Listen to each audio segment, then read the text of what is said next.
রাধে রাধে বন্ধুরা, তোমরা সবাই কেমন আছো? আশা করি সবাই খুব ভালো এবং সুস্থ আছো। এখন বিকেলবেলা ঘুম থেকে উঠে পড়েছি, তাই তোমাদেরকে নিয়ে শুরু করছি এখন নতুন একটি ব্লগ। এই যে আমাদের গাছে খুব সুন্দর লেবু হয়েছে, তোমাদেরকে সব সবজিটাই দেখিয়েছি, তাই ভাবলাম চলো আজ আরও একটি বাগান তোমাদের দেখাই। আমার বেশি প্রিয় আমার ফুল গাছগুলো। আমার ফুল গাছ লাগাতে কেনি, আমার প্রতিটা গাছই আমার খুব লাগিতে খুব ভালো লাগে, তার থেকে আমার বেশি ভালো লাগে আমার ফুল গাছগুলো। চলুন দেখতে থাকুন ফুলের বাগানটি। ফুল বাগানের কাছে চলে এসেছি। দেখুন আমার বাগানে কিন্তু অনেক রকমের গাছ আছে।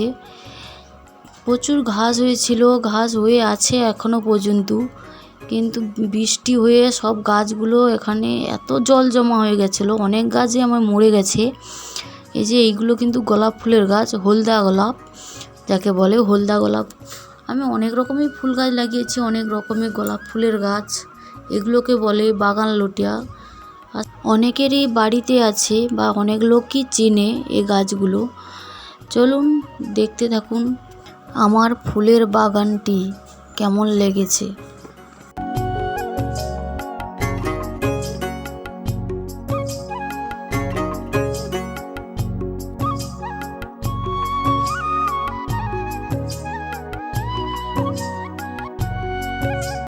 এই গাছগুলো আশা করি অনেক লোকই চেনো।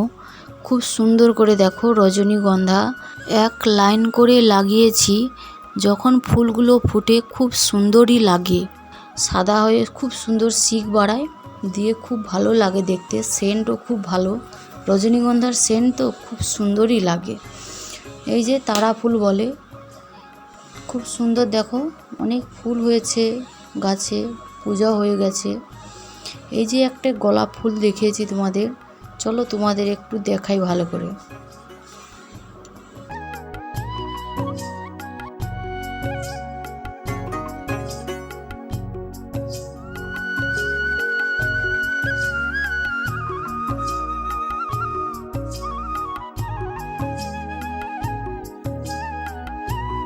এই যে একটি গাছ, এই গাছটাকে আমরা বলি হেতকুমারী, কিন্তু এই গাছটা কি খুব সুন্দর, অ্যালোভেরা অনেকগুলো কি বলে। এই গাছটি কিন্তু অনেক উপকার।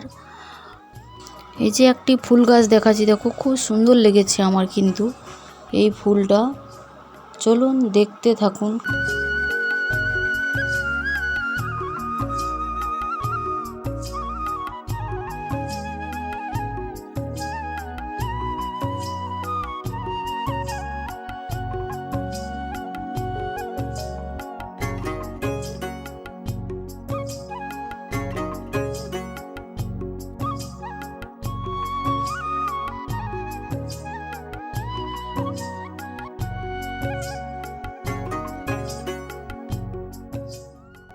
আজ এখানেই ব্লগটা শেষ করছি। কেমন লেগেছে তোমাদের? ভালো যদি লাগে লাইক এবং কমেন্ট করে জানাও। ততক্ষণ পর্যন্ত ভালো থেকো, সুস্থ থেকো। আবার একটি ভিডিওতে দেখা হবে আগামীকাল। রাধে রাধে।